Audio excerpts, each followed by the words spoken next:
I've never done handwritten reports. That was Really? before my time. Yeah. Really? Yeah. Oh, Lord. Maybe when the computers failed, maybe I had to write one once, but Yeah. I'm sure I had to type it up at some point. I remember writing them and falling asleep writing them. Have a line across the. Now I when I do them, I fall asleep. It just says, "Oh." What other big things have you guys seen change? You guys have both been in the field. I mean, Eddie, you're close to twice as long, and I mean, I consider myself in emergency medicine just in general now for 16 years, and that includes EMS and then now the ER. But what other stuff have you guys seen that has changed?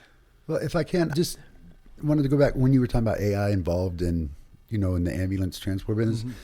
Do you still think there's going to be a need on the human side to like he said? I kind of imagine it as in you'll take a laptop or whatever, iPad, and that'll be your buddy for the day, and you just type that in, and it gives you what you want, what you're supposed to do, and that's how the protocols would be based. Not necessarily that AI will do everything, or do you see it progressing into that point? I think there's always got to be a human factor, sure. Because, I mean, we're humans, right? You don't want machines.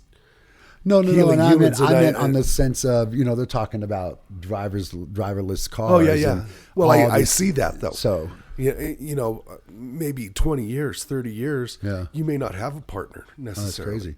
You may have that, AI buddy that you go in with, and, you move the patient outside or whatever, and you get him in the ambulance, and, your buddy drives you to the hospital. Yeah. Do you think that will improve medicine on using AI like that? Well, I don't know.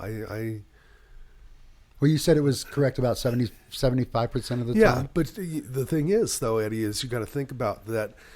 AI is always expanding. It's not like us where, when we go to school, we get up, we read the book, we go to school, we take a test, we continually read, we come home, we go to bed, get up the next morning, eat breakfast. AI doesn't have to do any of that. It can learn 24 hours a day, 7 days a week. Sure. And it's going to get to the point where it's closer to, 100%. Sure. Accuracy. And but it takes time for it to learn, and it'll do it. It's going to do it. What